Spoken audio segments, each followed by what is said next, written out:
Buon pomeriggio a tutti, benvenuti al nostro spazio ore 13 di approfondimento che precede il telegiornale dell'ora di pranzo. Allora vi presento subito l'ospite di oggi, è Stefano Fantoni, che tutti conoscete insomma in altri ruoli, ma è qui come presidente del circolo del tennis club di Grignano. Buongiorno e ben arrivato. Buongiorno a lei e a tutti gli spettatori. Grazie di essere qui in questa veste insomma, di presidente. Da molto tempo che guida insomma, il circolo del club di Grignano? No, non è molto tempo, è un pochettino più di un anno, quindi sono un giovane presidente. Un giovane presidente che promuove qui per promuovere questa iniziativa, una bella iniziativa perché è rivolta ai giovani e giovanissimi, ai bambini e ai ragazzi. L'iniziativa si chiama Mens Sana in Corpore Sano, come vedete dal titolo, e si svolgerà domani, domenica 7 giugno, una sorta, possiamo chiamarlo di open day, rivolto ai bambini e ai ragazzi fino ai 14 anni, no? Sì, mi pare che sia proprio la dicitura giusta, è un open day perché si tratta proprio di mettere insieme tennis, informazioni, vita anche, quindi è un open day. Un open day. Allora, diamo un po' le coordinate. Domenica 7 giugno è gratuito. Promosso anzi ci saranno anche dei regalini. Anche dei regali, sì, quindi sì. Chi può partecipare? I ragazzi da che età? Insomma? Sì, proprio da quello che ha detto, cioè da 9 anni fino a 14 anni, tipicamente, ma insomma è completamente aperto. È completamente aperto a chi vuole provare a, a cimentarsi in questo sport. No? Certo, ci saranno tre mini campi da tennis, ci saranno dei maestri nazionali della federazione che insegneranno così ai bambini, ma ci sarà anche la possibilità di avere delle informazioni con dei totem, con delle discussioni, con dei giochi. Insomma, l'idea è di sviluppare un discorso che è un po' di tempo che stiamo cercando di sviluppare, che è il tennis importante come sport, ovviamente molto importante, ed anche unico, sul quale magari ritorneremo, ecco. Ma è anche una grande metafora di vita. E quindi, insomma, questo aspetto, anche questi open day, sono importanti anche per questo. Allora, l'evento si svolgerà al campo di baseball Junior Alpina dalle 9 alle 16, quello di Opicina, giusto? Esattamente, quello di Opicina, che si trova nella statale 35. Ecco. Quindi abbastanza conosciuto comunque, no? Sì, magari è anche molto conosciuto, è un'area che io sappia, insomma, è stata messa in piedi ai tempi addirittura dopo la guerra mondiale, dagli americani che volevano giocare a baseball, e quindi insomma io credo che a Trieste sia molto conosciuto. Ecco, allora sarà questo evento intitolato appunto Mens Sana in Corpore Sano, per far conoscere e diffondere la cultura del tennis, farà parte della festa della giornata nazionale dello sport. Esatto. Che è promossa dal CONI, quindi il CONI ci tiene molto a questo patrocinio. No? Il CONI tiene molto a questa manifestazione, che l'ha inserito nelle manifestazioni di carattere nazionale, quindi credo che sia interessante che questo sia avvenuto, perché in fondo insomma è un evento tutto sommato piccolo, non grande, però il fatto che ci sia una spinta verso una cultura del tennis, ora c'è anche una tennismania, sinnermania, quindi è chiaro che è il momento giusto, però insomma è anche importante pensare che il tennis è uno sport molto singolare. Chi gioca, questi ragazzi che giocano sono soli nel campo, non c'è una squadra. Chi gioca è tutto, è difensore, attaccante, trequartista, portiere, è tutto.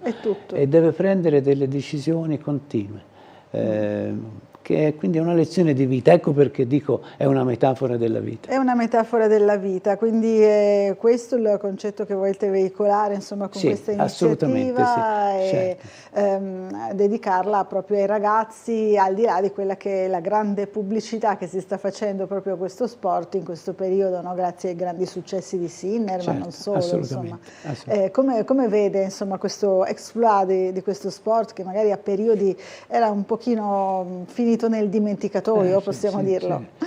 Sì, è così perché insomma, diciamo, Dio, il nostro paese non è un paese che ama fare grandi strategie, quindi spesso succedono casualmente queste, ma nello sport è abbastanza tipico. Però insomma adesso succede e quando succede bisogna essere bravi a cogliere le occasioni. E siccome io così da scienziato sono abituato a pensare che Trieste sia un po' il centro della scienza, non mi piacerebbe, diciamo, come sogno che diventasse anche il centro del tennis, perché no? Perché no? Perché Il no? centro del tennis dopo Del essere... tennis ci sono molti stranieri che passano da questo territorio. Insomma, io credo che sarebbe un investimento molto interessante per questa città. Ecco, quindi sotto il cappello del CONI, di questa festa giornata nazionale, insomma, dello sport, tutte le varie associazioni locali così mobilitano per far provare il proprio sport, no? E voi vi siete così uniti a questa esperienza. Come si svolgerà? Leggo appunto che si svolgerà dalle 9 del mattino fino alle 16 del pomeriggio. Che cosa ci sarà? Che cosa troveranno i ragazzi e i bambini? I ragazzi, i bambini che arriveranno da noi vedranno, ci saranno 3 mini campi da tennis, cioè ovviamente non proprio campi da tennis, disposti in questo diamante del campo di baseball, che nel suo perimetro avrà anche dei totem informativi in cui ci saranno informazioni sulle regole del tennis, ma anche altre informazioni, come dicevo, proprio che si rifanno ai concetti più generali della vita. E saranno accompagnati in varie attività anche ludiche, insomma, proprio per introdurli a questa attività sportiva che è motoria, ovviamente motoria, però è anche altro. E questo quindi è un'occasione abbastanza particolare da questo punto di vista.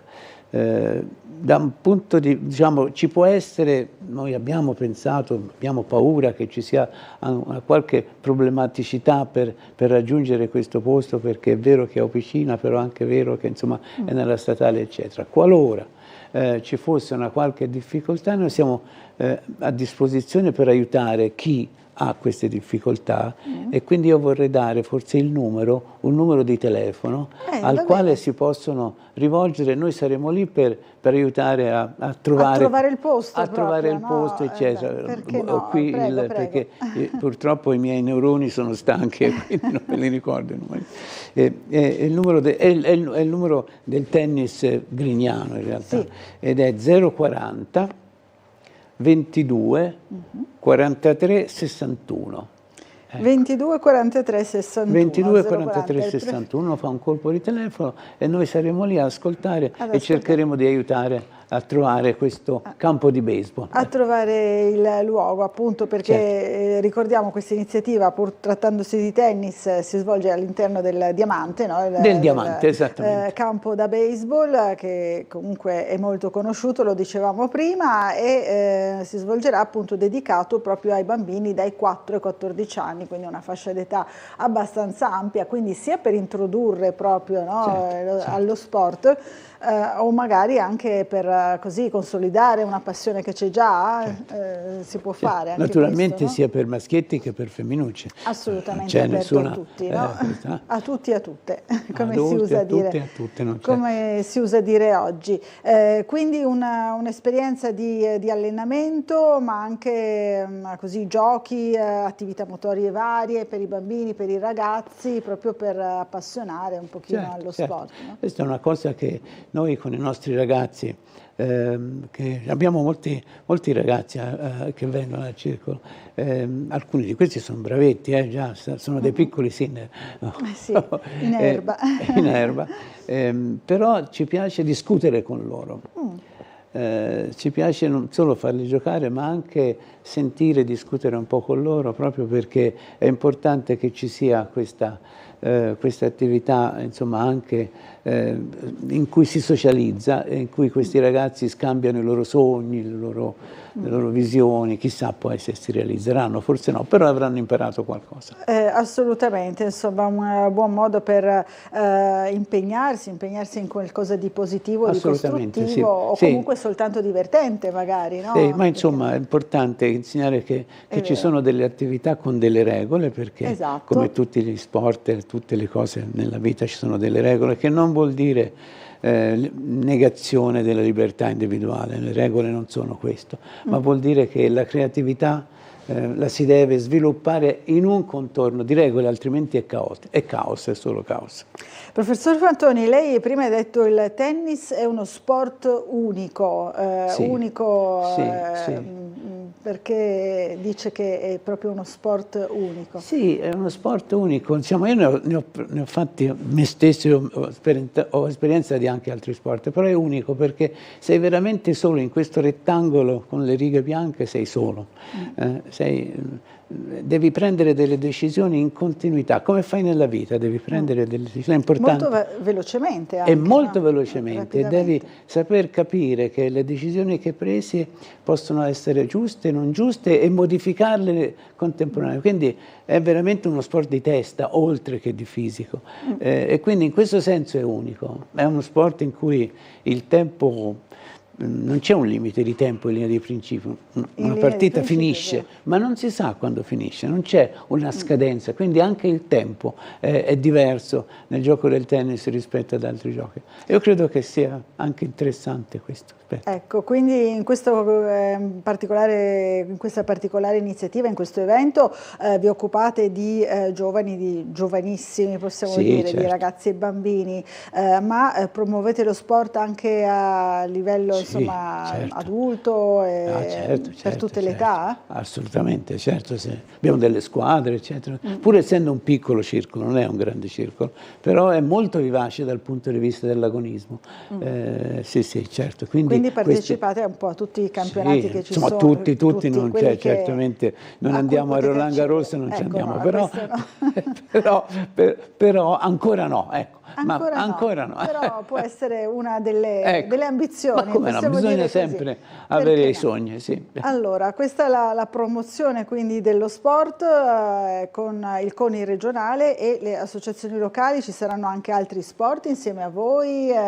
Non in questa occasione non ci saranno, ma in altri casi lo faremo, perché è importante mettere insieme le varie attività sportive. In queste iniziative appunto del CONI, che di solito nomina come vola alto con lo sport, certo. di solito appunto ci sono più attività, è multidisciplinare. In questo caso è proprio focalizzato sul tennis. Questa volta è focalizzato sul tennis, però insomma, come dicevo, il tennis come metafora di altro. Quindi, insomma. Assolutamente. E a Trieste ha molto successo questa disciplina? Abbastanza.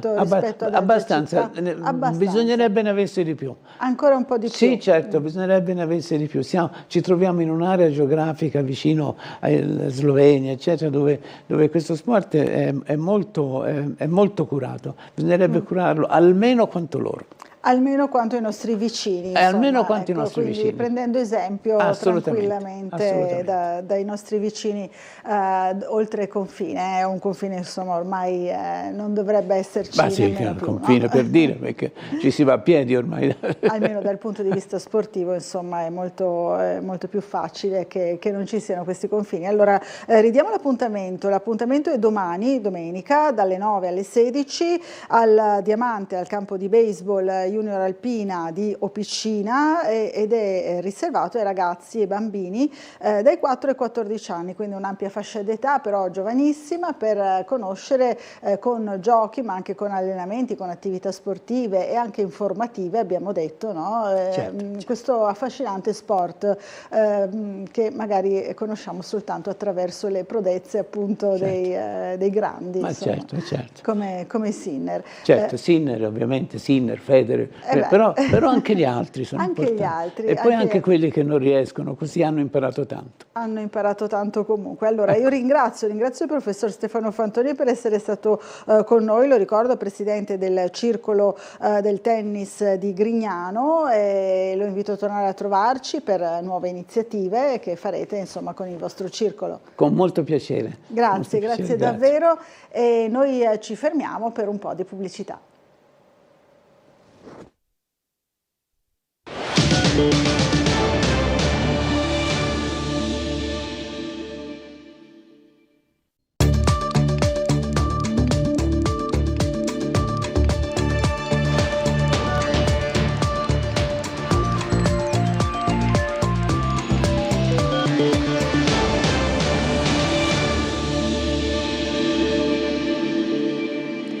Buon pomeriggio dal telegiornale di Tele4 per ricordare il giovanissimo Jan Bencha, morto in moto lungo il vallone nel frontale con il quasi coetaneo Lorenzo Valentini. L'intera comunità di Doberdò del Lago si è stretta attorno alla famiglia, partecipando alla fiaccolata silenziosa ieri sera per le vie del paese. Vediamo.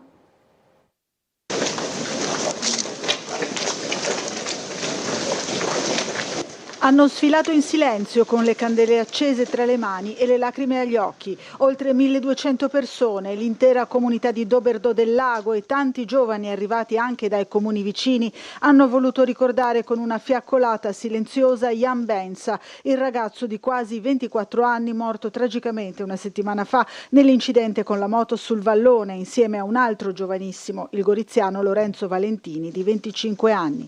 Un'iniziativa spontanea nata dalle associazioni locali del paese carsico, in primis dalla DOB, la compagnia del carro di carnevale della quale Jan era appena diventato presidente. Attorno ai genitori Ingrid e Robert e alla sorella Andrea si sono stretti in un abbraccio gli amici, anche quelli con i quali in quella tragica serata Jan avrebbe festeggiato i suoi 24 anni allo scoccare della mezzanotte. Tanti ragazzi cresciuti insieme a lui, a cominciare dai compagni della pallavolo, sport che praticava fin da piccolo, quelli della squadra di calcio Mladost e del gruppo comunale della protezione civile. Al termine della sfilata silenziosa i partecipanti hanno lasciato un ricordo, un pensiero su un libro posto ai piedi della fotografia del giovane. Al corteo c'era anche il sindaco di Doberdò, Peter Ferfoglia, che ha annunciato altre iniziative per ricordare il ragazzo. La data dei funerali non è ancora stata fissata, si attende la conclusione di tutti gli accertamenti per far luce sulle cause del tragico incidente. La politica, ora i risultati del sondaggio SVG, commissionato dal gruppo regionale triestino del Partito Democratico sugli scenari politici a un anno dalle elezioni comunali a Trieste. L'anticipazione ieri sera proprio nel corso di Ring qui a Tele4. Vediamo. Centro-sinistra avanti sul centrodestra a un anno dalle elezioni comunali, specie se Futuro Nazionale del generale Vannacci dovesse fare corsa solitaria. Federica Russo al top per popolarità fra i candidabili a sindaco di Trieste, con Di Piazza che rimane comunque il più noto. Sono queste le principali indicazioni che emergono dal sondaggio realizzato da SVG fra il 4 e l'11 maggio, intervistando 700 maggiorenni e residenti a Trieste, 2.967 non hanno invece risposto. A commissionare la consultazione resa nota ieri sera a Ring il gruppo triestino e regionale del Partito Democratico. Fra i punti di partenza dell'analisi la qualità della vita a Trieste, che sarebbe peggiorata negli ultimi anni per il 63% degli intervistati, dunque le ipotesi sul malcontento verso l'amministrazione, in cui svetta la proposta della Cabinovia, battezzata però Ovovia dalla SVG, a quota 55, la gestione del tram di Opicina al 35 e i ritardi sui lavori pubblici al 29. Quanto alle personalità politiche note che vengono in mente spontaneamente agli intervistati, predominio del sindaco Roberto Di Piazza al 63%, seguito dal governatore Massimiliano Fedriga al 25% e dal consigliere del PD Russo al 18%. Tra quelle invece indicate dai sondaggisti sulla base di un elenco, ancora Di Piazza in testa con il 93%, seguito da Fedriga al 92%, Russo al 75% e l'assessore regionale all'ambiente Fabio Scoccimarro al 74%. Infine l'orientamento di voto alle liste per le elezioni comunali dell'anno prossimo, prossimo, con il centrosinistra dato avanti con il 49% contro il 41% del centrodestra, considerando però Futuro Nazionale di Vannacci fuori dalla coalizione conservatrice, quotato al 4,5% come ago della bilancia, più TLT stabile all'1,5%. Andando nello specifico, a guidare il centrosinistra ci sarebbe un PD al 21,5% contro il 16,5% della precedente tornata, adesso Trieste al 10,5%, 8,9% in precedenza, lista Russo al 5%, oltre 3 punti in meno rispetto alle ultime comunali, Movimento 5 Stelle stabile al 3%, dunque Alleanza Verdi e Sinistra, Italia Viva e Azione, quest'ultima per oggi si smarca dallo schieramento, fra il 2 e il 2,5%. Nel centrodestra Fratelli d'Italia il 23% contro il 15,5% di 5 anni fa, Forza Italia il 7,5% in calo di 1 punto, Lega al 6% in calo di 4 punti, Lista di Piazza il 4% contro l'11% della precedente tornata, con Di Piazza ricandidato sindaco, e la nuova nata Idea Giuliana con mezzo punto percentuale. Quindi questo, diciamo, è la fotografia del momento, è la situazione, vedete, totale centrosinistra, totale centrodestra, è la somma dei partiti e il che non corrisponde veramente al dato della coalizione necessariamente. Per cui diciamo, per quanto riguarda Futuro Nazionale, proprio perché le coalizioni non sono ancora formate, Futuro Nazionale può stare dentro o fuori. Adesso centrosinistra così com'è, con Futuro Nazionale fuori, avrebbe un vantaggio abbastanza ampio. I commenti ora al sondaggio SVG per le prossime elezioni comunali a Trieste di Francesco Russo, consigliere comunale e regionale del Partito Democratico, e Claudio Giacomelli, capogruppo in Consiglio regionale di Fratelli d'Italia e segretario triestino del partito. Sentiamoli. Ma il dato più interessante è la fiducia che la maggioranza dei triestini sembra manifestare nei confronti del centro-sinistra. Il centrodestra oggi sta facendo gli stessi errori che sono capitati a noi in passato, cioè dividersi e sbagliare l'approccio alla città. Ovovia è l'esempio più lampante, il centrodestra si è intestardito e oggi si ritrova con il minimo storico di consensi. Cioè devo commentare il sondaggio commissionato da Francesco Russo per dire che il centro-sinistra è super in vantaggio nel caso candidi sindaco Francesco Russo? Beh, penso che sia un sondaggio tendenzialmente inattendibile. Se fossero sempre attendibili i sondaggi avrebbero vinto il Comune di Venezia, dove dicevano di vincere, e invece non hanno affatto vinto. Mi sembra un sondaggio che lascia il tempo che trova. Così Francesco Russo, consigliere regionale e comunale del PD, e Claudio Giacomelli, capogruppo in regione di Fratelli d'Italia e segretario triestino del partito, sul sondaggio realizzato da SVG e commissionato dal Partito Democratico, che propone il centrosinistra in vantaggio sul centrodestra in vista delle comunali dell'anno prossimo. Non è mancato via social anche il commento del sindaco di Trieste Roberto Di Piazza. Prendo atto, ha scritto, che il perdente Russo, già bocciato dal suo partito, si commissiona un sondaggio per cercare di essere il meno peggio in un centrosinistra in cerca di autore e privo di idee. Io credo che le persone non contano in questa fase. Posso dire con certezza che il prossimo candidato del centrosinistra o la prossima candidata del centrosinistra sicuramente non porteranno avanti il progetto folle dell'Ovovia, sicuramente lavoreranno per sbloccare da subito la piscina terapeutica e sicuramente penseranno alla sicurezza di questa città, ad esempio provando a richiamare attraverso il governo nazionale i poliziotti che oggi stanno inutilmente ai confini invece che pattugliare le vie e le piazze della nostra città. Intanto devo dire anche che non c'è scritto nella Costituzione che ad esempio Azione debba andare col centro-sinistra, esattamente come per ciò che riguarda i Vannacciani ci si troverà, come è normale, per parlare di programmi, come parliamo sempre con tutti. Quindi ripeto, un sondaggio fatto ad hoc con il 2,5% di altri partiti del centro-sinistra, ma chi sono? Forse Rifondazione Comunista, con cui stanno già facendo l'accordo per Futuro in Comune. Ecco, allora devo dire, io non ho paura di questo sondaggio. E il nuovo segretario comunale di Azione, Arturo Governa, si smarca ai nostri microfoni dall'inserimento del partito nella coalizione di centro-sinistra all'interno del sondaggio realizzato da SVG. Sì, ci teniamo a puntualizzare un concetto che ritenevamo abbastanza chiaro. A Trieste Azione è fuori dai due schieramenti, è impegnata a costruire una sua proposta programmatica sulla quale siamo pronti chiaramente a confrontarci con chiunque sia interessato a farlo.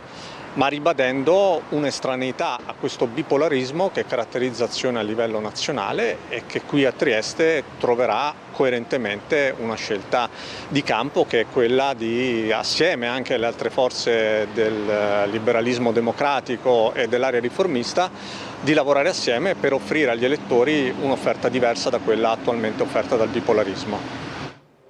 Allora, ora ci colleghiamo con la sala operativa della Polizia Locale per vedere qual è la situazione del traffico in città. Abbiamo al telefono Lorenzo Catanzaro, buongiorno, vice ispettore della Polizia Locale, buongiorno, e qual è la situazione? Buongiorno a lei e a tutte le persone che sono in ascolto. Allora, la situazione attuale del traffico è un traffico moderato comunque da un tranquillo sabato. Diciamo che nella mattinata siamo intervenuti con un po' di interventi di routine in città, e nulla di eccezionale fortunatamente. Nella mattinata dal punto di vista infortunistico abbiamo rilevato verso le 11 un incidente con ferito in piazza Foraggi, a carattere di investimento di pedone. Fortunatamente comunque con conseguenze sembra non troppo gravi per il pedone coinvolto. Poi siamo intervenuti anche su un incidentino in via Revoltella, dove un bus in transito ha danneggiato un veicolo in sosta. Notizia fresca adesso è di un altro incidente che si è verificato sulla ex provinciale 35 nei pressi dell'ingresso a Banne, dove sembra che una vettura sia uscita autonomamente di strada rovesciandosi. Il nostro personale adesso è in arrivo per il rilievo. Per quanto riguarda l'agenda cittadina, continuano gli eventi che ci sono per la manifestazione Trieste Crocevia di Culture, con le bancarelle esposte tra Piazza Ponterosso e la Via Bellini. Possiamo dire che da oggi fino al giorno 14 giugno sono ormeggiate davanti a Piazza Unità le navi di ricerca, la Laura Bassi della OGS e la Gaia Blu del Consiglio Nazionale delle Ricerche, che saranno tra l'altro accessibili per delle visite guidate nell'ambito delle attività di divulgazione scientifica marina. Abbiamo la manifestazione BioEst all'interno del parco dell'ex OPP di San Giovanni, dove c'è ormai la consueta esposizione e vendita di piante e fiori. Per la Galleria Carso anticipiamo la chiusura del giorno 9 giugno in direzione Trieste, che sarà praticata fino al 14 giugno per poi essere riaperta nel ponte successivo. Al momento non avrei altre notizie, le ripasserei la linea. Grazie, allora buon lavoro e buona giornata sia a lei che ai suoi colleghi.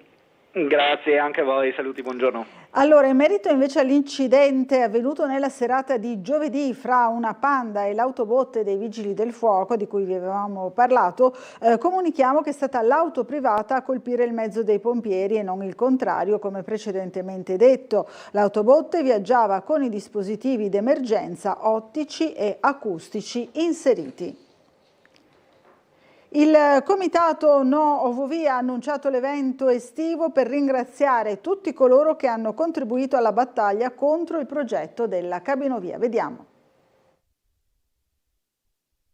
Faremo un ringraziamento collettivo, una specie di festa, adesso che c'è la bella stagione, per ringraziare tutte queste centinaia e migliaia di persone che hanno dato in varie forme contributi in questa campagna di raccolta fondi, senza le quali non avremmo potuto sostenere le spese del Consiglio di Stato, che sono molto alte. Grazie del sostegno e noi andiamo avanti. È il messaggio fatto passare dal comitato No Ovovia, che si prepara all'evento estivo volto a consegnare le ricompense previste a coloro che hanno aiutato il comitato a sostenere la battaglia contro la cabinovia.